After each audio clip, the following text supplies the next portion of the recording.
when you're building something, there is a payback that an entrepreneur gets out of that. It's like my form of art, my artistic expression is developing technologies and seeing them commercially successful.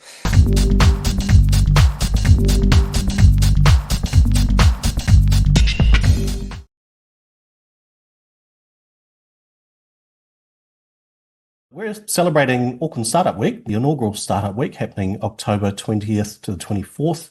Today, we're privileged to be talking to Chris Bean. Chris is the founder or co-founder and CEO of Skytree Scientific. They have done some time at GridAKL and they've got a pretty exciting roadmap ahead of them. Chris, thank you very much for taking the time to talk to us today. Yep, my pleasure, Richard. Now, for those who haven't heard of Skytree Scientific, broadly speaking, what are you working on there? Yeah, it's a good question. Skytree's, we are developing a SaaS platform that is integrating AI and integrated data to simplify and automate, streamline what is normally a very complicated and comprehensive engineering process. And that process identifies lightning risk for pretty much any type of structure. Our software will, for instance, it will take a look at the geocoordinates, the historical lightning data. It develops what's referred to as a flash density number or strike point density number. That coupled with a lot of input on the building dimensions and a whole litany of other input questions. At the end of that process, it actually calculates lightning risk on a variety of different categories, such as human safety, building equipment, and a couple of other different categories. Not only does it identify and assign risk numbers to it, the platform also provides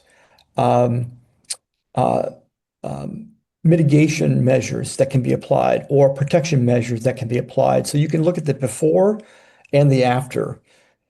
And that helps building owners or property managers determine the best course of action, how to implement production strategies to lower those risks to a tolerable level. So we're a first of a kind.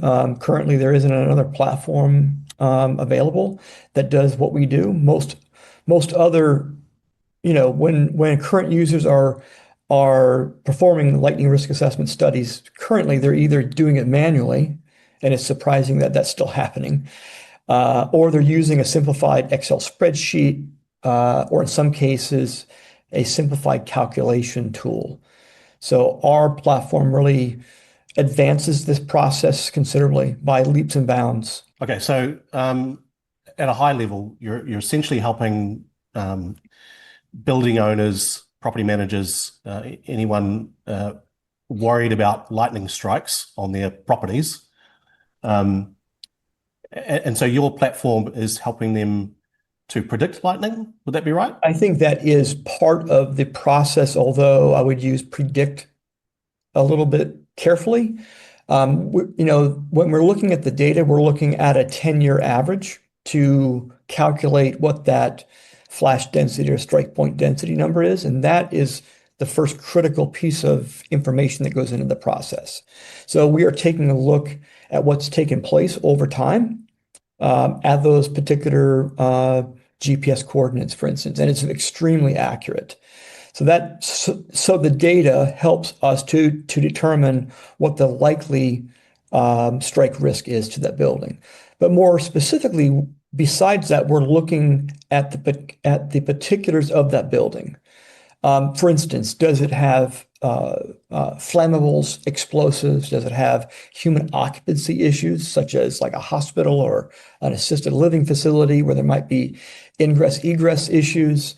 It's looking at the electrical system, building construction materials, a whole variety of like inputs that all relate to that final risk score.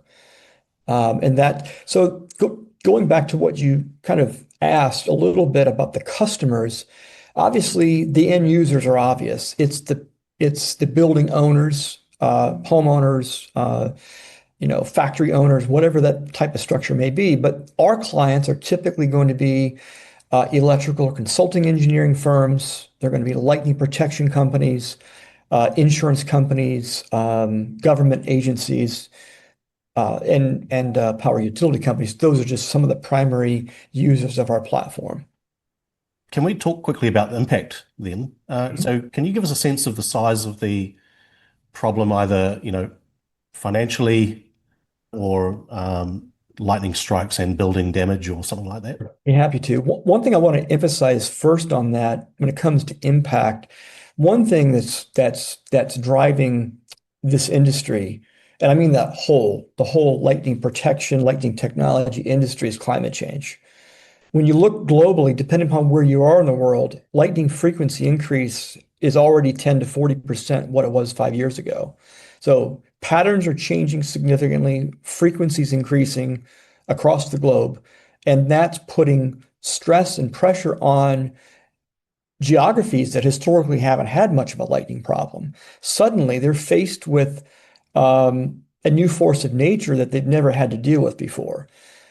Even in those areas where lightning has been, a significant problem, it's also increasing. So the need and the use case for what we're developing, the timing's perfect for what we're doing. So that plays a role.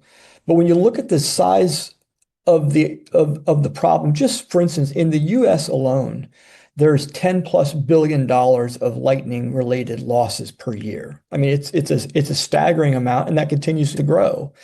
And that's not even taken into account, like the human element into that too. That's just damaged infrastructure and equipment and downtime, things of that nature. When you look at the human safety issue, that's a completely separate topic by itself. And like I said, when you look around the world, there are much higher lightning frequency zones than the United States. You have, hot zones typically anywhere close to the equator. As you get into the tropics, subtropics, that's where you typically see a lot of lightning frequency increase historically. But like I said, these patterns are moving into areas that historically haven't had much of, if really any, lightning activity. And can you tell us a bit about sort of where you're at in terms of rolling this technology out? Yeah, we started working on this, I guess officially. We kicked off MVP development in April of 24. So it's been about a year and a half that we've been working on it. It's obviously what we're developing has a lot of first of a kinds in it. So it has taken us a bit longer than a typical SaaS platform might take because it's so heavy on the engineering side, and we're building AI into it, which in our use cases are a little bit different than what you may see in some other typical AI applications. So that's taken us a bit longer. We are doing internal beta testing. We'll be kicking off external beta testing right after that. So we're imminently approaching external beta testing. That program will last about 3 weeks, and we're expecting to kick off our official MVP launch in early November. Now, those listening or watching will have picked up that you've got a distinct accent. And can you tell us a bit about how you came to be working with the business in New Zealand, and then a little bit about your involvement at Grid Auckland? How has that played out into your, I guess, startup journey? Yeah, well, like with a lot of things in my life, there's always a little touch of serendipity in my entire career and life journey. So what's brought me to New Zealand, it's been kind of twofold. One, the innovation that's here. It's a fantastic, especially Auckland. There's so much innovation that is taking place here. That's a really big benefit for us. We will be launching an internal team here in Auckland next year that potentially will be working on future opportunities, expansion of our platform, and a lot of other related roles as well. How I originally ended up here, it was the Edmund Hillary Fellowship that really brought me here. I mean, I had got into the fellowship back in 2019, and even prior to that had already made a decision to relocate here anyways. So getting into the fellowship was a pivotal moment in my life. And, so being here is not only from the innovation and the business use case, it's being more intimately involved in the fellowship by being here. It makes a big difference. And as you can imagine, over many years, I've developed a very large network here in New Zealand, friends, colleagues. It's a great ecosystem to be involved in. When I landed here earlier this year, I got connected to Grid. Right out of the gate, I have a close friend who is part of Grid, as well as some other people that I know from within my network that use Grid as a base of operations. And it's been a wonderful experience being part of that ecosystem. So last question, just before we sign off, Chris, if you don't mind, do you have any sort of message for any potential founders out there watching this who are maybe toying with an idea, or I don't know, wishing for a life less ordinary?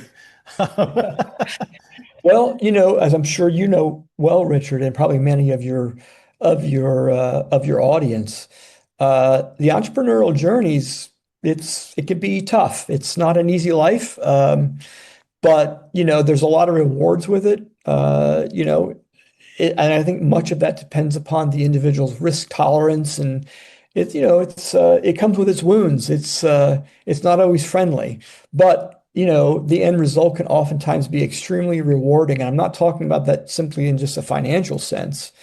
When you're building something, there is a payback that an entrepreneur gets out of that. It's like my form of art. My artistic expression is developing technologies and seeing them commercially successful. To me, that's my payback.